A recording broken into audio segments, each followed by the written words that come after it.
মাস 2 মাস তো হয়ে গেল তো সরকারের কাছ থেকে তো আমরা বারবার এই কথাটা বলছি সরকারকে যে আপনি ইনক্লুসিভ হন, আপনি আমাদের সাথে কথা বলেন, আপনি একটা স্পোকসম্যান দেন, আপনি যেসব কথা বলছেন সোশ্যাল কন্ট্রাক্ট হতে হবে, আলাপ করতে হবে, আমরা we do realise that. But আমার কথা চলে সেইগুলি তো সরকারের উপলব্ধি করতে হবে এবং উপলব্ধি করাইতে হবে। আমরা কি আমি মনে করি রাজনৈতিক দলগুলো যদি উদ্যোগ নেয়, প্রেসার দিয়ে, না আই ডোন্ট থিংক সরকারের এত টাইম আছে। আপনি যেভাবে বলছেন সরকার এত টাইম নাই। আপনি যদি দেখেন বিকজ 18 মাসকে যদি সরি মাহবুব আমি একটু অ্যাড করি আপনার সাথে, 18 মাস যদি আপনি দেখেন, আপনি সামনে রোজার ঈদ আসবে, তারপর কোরবানি ঈদ আসবে, আর জানুয়ারি মাস ফেব্রুয়ারি মাস থেকে আমরা সব নির্বাচনে ব্যস্ত হয়ে যাব। এই 18 মাস রেজাল্ট আসার পরে সব জায়গাতে কিন্তু নির্বাচনমুখী একটা আলাপ চলে আসবে এবং ট্রাস্ট মি আমরা যারা পলিটিশিয়ান আমরা কিন্তু সেদিকে চলে যাব জানুয়ারি মাস থেকেই। যেহেতু আমরা 15 বছর রাজনীতি করতে পারি নাই, আমরা 15 বছর কোথাও যেতে পারি নাই, আমরা কথা বলতে পারি নাই, সুতরাং আমাদের সম্পূর্ণ কাজটা কিন্তু সেদিকে চলে যাবে এবং সরকার হয়ে যাবে এই এই এই এখনকার যে সরকার এটা হয়ে যাবে এই সংস্কারের আলাপ নিয়ে। তো আমার মনে হয় না সেই পরিমাণ সুযোগও থাকবে, এটা আরও আগে করে ফেলা উচিত ছিল। ডেফিনেটলি আগে করা হয়নি ডাজন্ট মিন দ্যাট এখন করা হবে না। এবং আমি এটাও মনে করি যে রাজনৈতিক দলগুলো যখন নির্বাচনী কম্পিটিশনে চলে যাবে পরিবেশ কিন্তু ডিফারেন্ট হবে। কাজী যদি কোনো ধরনের কনসেনসাস ফর্মুলা তৈরি করতে হয়, দিস ইজ হাই টাইম। এবং সেক্ষেত্রে আমি মনে করি রাজনৈতিক দলগুলোকেই প্রোঅ্যাক্টিভ হওয়া দরকার, নিজেদের মধ্যে এমন আলাপ আলোচনায় পৌঁছানো দরকার যে সরকার টের পাবে যে জাতীয় ঐকমত্য কি জিনিস। জি, আমি আরেকটা প্রশ্ন, আমরা জাতীয় ঐকমত্যের আলোচনা করছি, পলিটিক্যাল পার্টিগুলোর মধ্যে কনসেনসাস প্রতিষ্ঠার কথা বলছি। আওয়ামী লীগ একটা বড় রাজনৈতিক দল বাংলাদেশের, যদিও তো তারা ক্ষমতায় থেকে এখন পতিত বিতাড়িত বা নিজেদেরও ওই মরাল স্ট্রেংথ নাই সামনে আসবে, কিন্তু আওয়ামী লীগের ভবিষ্যৎ কি বা এই প্রসেসের মধ্যে আওয়ামী লীগকে আপনারা কোথায় আশা করেন, কোথায় দেখতে চান? আমি আপনার কাছে পরে আসছি। এই যে আওয়ামী লীগের কথা আপনি বললেন, এই আওয়ামী লীগ তার রাজনৈতিক দলের বৈশিষ্ট্য হারিয়ে ফেলেছে। এই আওয়ামী লীগ রক্তের উপরে দাঁড়ানো একটা আওয়ামী লীগ। এই আওয়ামী লীগের হাতে এত রক্ত, এত অত্যাচার, এত লুট, এত নিপীড়ন, এত নির্যাতন। আমার মনে হয় না যে এই আওয়ামী লীগে এই মুহূর্তে এমন কোনো নেতা আছে যে এই এত অত্যাচারের সেই বোঝা কাঁধে নিয়ে আওয়ামী লীগের ইমেজকে ফেরত আনার মতো যোগ্যতা রাখে এই মুহূর্তে। এবং নৈতিকভাবেও যদি আপনি চিন্তা করে দেখেন যে এত লাশের উপরে দাঁড়িয়ে কোনো রাজনৈতিক দল এবং যারা গত 3টা বার নির্বাচনকে যেভাবে হত্যা করেছে, নির্বাচনের গণতন্ত্রকে যেভাবে হত্যা করেছে, এবং মানে এই হত্যা করার পরে দাঁড়িয়ে কনফিডেন্টলি যারা উদযাপন করেছে যে জিতবে বা নৌকা জয় বাংলা বলে আগে বাড়ো, এখন সারা বাংলাদেশে জয় বাংলা বলে গর্তে ঢুকো, কারণ তারা কোথাও নাই। এবং আমি যেটা আগেও বলছি এখনও বলি যে এরশাদ সাহেবের পতনের পরও আপনার মিজান চৌধুরী যেভাবে দলকে ধরে দাঁড়িয়েছিল, 1/11-এর সময় জিল্লুর রহমান সাহেব আইবি কঙ্কটে, খন্দকার দেলোয়ার যেভাবে ন্যাম ভবনে ধরেছিল, আজকে আওয়ামী লীগের 2 মাস হয়ে গেল, একটা মুরগির খোপও পেল না আওয়ামী লীগের কোনো নেতা দাঁড়িয়ে বলবে যে আমি আওয়ামী লীগ। যেটা রাইটলি আপনি পয়েন্ট করেছেন, ওনাদের মোরাল স্ট্যান্ডিং পয়েন্ট নাই। এই মোরাল স্ট্যান্ডিং পয়েন্ট যেহেতু আওয়ামী লীগ এখন, মাহবুব ভাইয়ের একটা কথা বলি, আওয়ামী লীগের যদি 10 থেকে 15% ভোটও আজকের দিনে ভোট ব্যাংক ধরে থাকেন, আপনি বলে থাকেন, আপনি এদেরকে বাদ দিয়েও কিন্তু জাতি গঠন প্রক্রিয়া করতে পারবেন না। এরকম একটা দল থেকে যাবে, এরকম একটা মানুষ থেকে যাবে, এরকম একটা গোষ্ঠী থেকে যাবে। তো সুতরাং এটাও আবার সত্যি কথা যে আওয়ামী লীগে যে ভালো লোক নেই সেটাও সত্যি না। আওয়ামী লীগে সারা বাংলাদেশে গ্রাম অঞ্চলে এমন অনেক মানুষই আছে যারা বারবারই মনে করতো যে কেন আওয়ামী লীগ এমন করছে, কেন আওয়ামী লীগ নির্বাচন দিয়ে বিরোধী দল হয় না, কেন এত মানুষ হত্যা করছে। কারণ সমাজে না থাকলে তো আর আপনি দল করতে পারবেন না। সামাজিকভাবে এখন আওয়ামী লীগ একটা মির্জাফর লীগভাবে প্রমাণিত হয়ে গিয়েছে। মানে এমন অবস্থা যে আওয়ামী লীগের সাথে কেউ আওয়ামী লীগের অপোজিটে জনগণ চলে গিয়েছে। তো এই জায়গা থেকে বের করে হয়ে আসা এবং আওয়ামী লীগের যে সামনে বিচার আচার আছে সেটা ফেস করে আওয়ামী লীগের ঘুরে দাঁড়ানো কঠিন। হাউএভার আওয়ামী লীগের জন্য কোনো নেতৃত্ব এসে এই লায়াবিলিটি, যারা এই হত্যার সাথে জড়িত, খুনের সাথে জড়িত, লুটের সাথে জড়িত, সেই জিনিসটাকে যদি কন্ডেম করে এবং সেটার দায় দায়িত্ব বাদ দিয়ে এবং দলীয়ভাবে যদি সিদ্ধান্ত নিয়ে আসে, তখন দেখা যেতে আওয়ামী লীগ কি রাজনীতিতে ফেরত আসতে পারে কি পারে না। কিন্তু আজকের আওয়ামী লীগকে, এই খুনি আওয়ামী লীগকে, লুটের আওয়ামী লীগকে রাজনীতিতে আসতে দেওয়ার প্রশ্নই ওঠে না। প্রার্থীর কথাগুলো যে সত্য হতো কতই না সুন্দর হতো, যে আওয়ামী লীগের মধ্যে ওই যে অবশিষ্ট কিছু মানুষ আছে তারা এই সমস্ত দায় নিয়ে তারপর সংশোধনের কার্যকর পদক্ষেপ তারা নিতে পারত। 1996 সনে শেখ হাসিনা 22 বছর পরে যখন ক্ষমতায় আসেন, ওই সমস্ত ক্ষমা চেয়ে, তারপরে আমার মনে আছে তোফায়েলের মতো লোক বলছে আমাদের বয়স 75 কী বা ছিল বলেন, কত চমৎকারভাবে। তো নেড়া বেলতলা একবারই যায়। সাধারণ মানুষের আস্থা তারা বারবার ভুলুণ্ঠিত করেছে।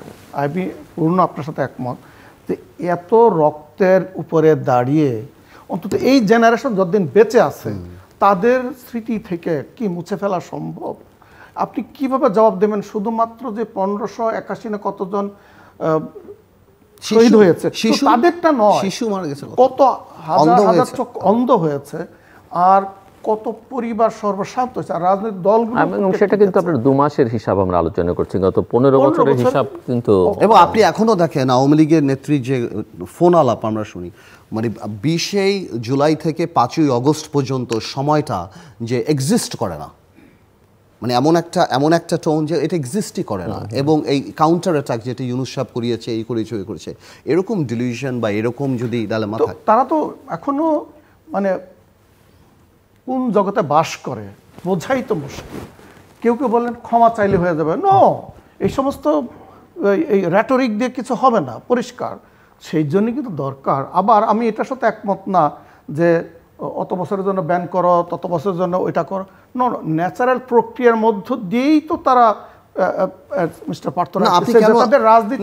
না, আরেকটা কথা, আপনি কেন এটা মনে করেন আওয়ামী লীগ যখন তার প্রেসিডিয়ামে বসে 14 দলের মিটিংয়ে বসে তারা হত্যাকে জাস্টিফাই করে এবং আরও হত্যা করার কথা বলে, তাহলে রাজনৈতিক দল হিসেবে তো তারা ব্যান্ড হতে পারে না ভাই?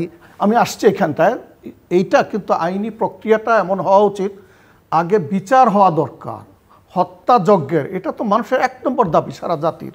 এই ব্যাপারে তো কোনো দ্বিধা না, হত্যার জন্য তো আপনি পুরো আওয়ামী লীগকে দায়ী করতে পারবেন না। আমি আসতেছি, আমি সেটা বলছি।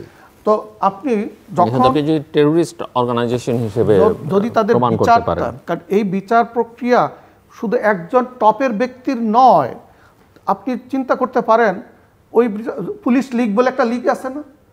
আচ্ছা, এই যে ওসিগুলো, আপনি কঠিন কাজ যে কারা কারা গুলি করেছে, এটা সময়ের ব্যাপার। এক্স্যাক্ট, হ্যাঁ, এটা সময়ের ব্যাপার। গুলি করেছে না, এটা কিন্তু you are the man of justice system. Justice delayed, justice denied. There has to be a clear cut timing, যে অবশ্যই লিগ্যাল প্রসিজিওরের মধ্য দিয়েই করতে হবে, বাট ইট মাস্ট বি। পুলিশে পরে ধরেন, আপনি পুলিশের বাবাদের ধরেন, যারা বেনিফিশিয়ারি, আপনি ওদেরকে ধরেন। তো প্রত্যেকটা মানে স্টেক হোল্ডার, সেই অর্থে যারা এই অচলায়তনকে টিকিয়ে রেখেছে, মানুষের জীবনকে এইভাবে শেষ করে দেওয়ার বন্দোবস্ত করেছে, তো সেই জন্যে বিচার কাজটা যদি আগে হয়, এই সরকার কতটুকু ক্রেডিবল হতে পারে, শক্তি কতটা দেখার বিষয়। যে করুন না শেখ হাসিনার বিচার প্রক্রিয়াটা ত্বরান্বিত করুন, ভারতের সাথে ডিল করুন, তা এই যে চুক্তি তো আছে, প্রত্যর্পণ চুক্তি নিয়ে আসুন, প্রেশার ক্রিয়েট করুন, দেখুন কি দাঁড়ায় পরিস্থিতি। আমরা তো মনে করি যে এই সরকারের সেখানেই প্রমাণিত হবে যে তারা কত দূর যেতে পারে, এবং জনমানুষের আস্থা পূরণের জন্য তাদেরও তো কিছু দায়বদ্ধতা রয়েছে। তারা তো নিজেরা বসেননি, দেশবাসী তাকে বসিয়েছে, মেনে নিলাম, তারপর তো তাদের অ্যাকাউন্টেবিলিটি। জুলু ভাই, আমি একটু থামাই। আমি একটা পলিটিশিয়ান, আমি একটা কথা বলি। আমরা যেই চেহারা দেখেছি আওয়ামী লীগ গত 15 বছরে যেইভাবে রাজনীতি নষ্ট করেছে, এবং যেই স্বৈরতন্ত্র, যেই মাইন্ডসেট, যেই অ্যাটিটিউড, যেইভাবে নির্দ্বিধায় মানুষ হত্যা থেকে আরম্ভ করে যা করেছে, আওয়ামী লীগ যদি রাজনীতিতে, মানে সত্যি কথা বলতে, বিচার ফেস না করে আওয়ামী লীগকে যদি কেউ যদি খুব উদার মনে এসে এই দেশে বা এরা যদি বলে, তাহলে আমরা কিন্তু রাজনীতি করব না। এটা সম্ভব না, রাজনীতি করবো না। না, ওই বিষয়ে যাওয়া লাগবে না। শুধু একটা কথা বলি, আমাদের কেউ এটা বলেছেন এবং আমি এটাকে সমর্থনী। কথাটা হচ্ছে কি, যে ফেসিজমের সিম্বল, ফেসিজম শুধুমাত্র বাহু নিয়ে যে আসছে তা না, তার অনেক ধরনের সিম্বল মায়া তৈরি করে, মোহ তৈরি করে। ও সব মোহে ওই মুগ্ধ হয়ে আমার এই রক্তকে অস্বীকার করা যাবে। গুড গভর্নেন্সের, অবশ্যই গুড গভর্নেন্সের সবচেয়ে বড় ব্যাপারটাই হলো যে রুল অফ ল। যেই হত্যা হয়েছে, যা করেছে, নাহলে আমাদের নেক্সট প্রজন্ম এই দেশে থাকবে না, এই দেশে রাজনীতি করার চিন্তা করবে না, আমরাই করব না চিন্তা। আমি দেশকে ভালোবাসি, দেশের জন্য কাজ করতে আসছি, বাট আমি আমার কাজের জন্য, আমার গণতন্ত্র চর্চার জন্য ভবিষ্যতে কেউ এসে ক্ষতি করে দিবে, শত বছর জেলে দিয়ে দিবে, গুম করে রাখবে, এটা করে রাখবে, এগুলি তো আমরা দেখেছি। ইভেন কি ক্ষমতা থেকে যাওয়ার পর যেই জিনিসগুলি আমরা দেখতে পাচ্ছি এবং যা হচ্ছে, আমার মনে হয় এই বিচারটা মানে সবচেয়ে বেশি just to create an example যে আগামীতে, এবং এই মাইন্ডসেটের মানুষরা যাতে নেতৃত্বে না আসে। আমি ভেরি ইম্পর্টেন্ট করবো, প্রফেসর ইউনূস জাতিসংঘে বলছিলেন যে আমাদের তরুণরা যে দৃষ্টান্ত স্থাপন করছে বিশ্বের অনুপ্রেরণার, ডিক্টেটরশিপ যেটা মানুষের অধিকারকে পদদলিত করে বছরের পর বছর এত কোটি কোটি মানুষের উপরে জগদ্দল পাথরের মতো চেপে বসতে পারে, আপনি কোন ডেফিনিশনে এটাকে জাস্টিফাই করবেন? আর যদি আপনি যেটা আরব বসন্ত পারে নাই, যেটা এই যে বেনালির মতো লোকদের ওখানে যা ঘটেছে, ভিন্ন কায়দায় কিন্তু ওখানে স্বৈরতন্ত্র ফিরে এসছে, মনে রাখতে হবে। অনেক দেশেই যা হয়নি, আপনি বাংলাদেশে যদি এমন দৃষ্টান্ত স্থাপন করতে পারে, that would be historic, that would be a lesson on the entire world. এটা করতেই হবে, এখানে পারেন না, এইখানে এই জিনিস বাংলাদেশে করতে হবে, নাহলে বাংলাদেশের ম্যাক্সিমাম ভালো মানুষরা রাজনীতি করে নাই ভয়ে যে তাদের গুম হতে হবে, তাদের এই হতে হবে। এখন বাংলাদেশে ভালো ভালো ছেলেরা আমাদের কাছে আসছে রাজনীতি করার জন্য, বিকজ ওই ভয়টা অনেকাংশে কেটে গেছে। এমন একটা সময় ছিল ভাই, আমরা ফোন বন্ধ করে সরিয়ে রাখতাম, আমরা কথা মনে হতো যে বন্ধ ফোনেও বুঝায় তারা শুনতে পারে। একটা স্ট্যাটাস দিয়ে আমরা 5 বার পরিবর্তন করতাম যে শব্দ কীভাবে পরিবর্তন করা যায়। এই যে ভীতিটা নিয়ে আমরা থাকতাম, এই ভীতি নিয়ে থেকে রাজনীতি করা কঠিন।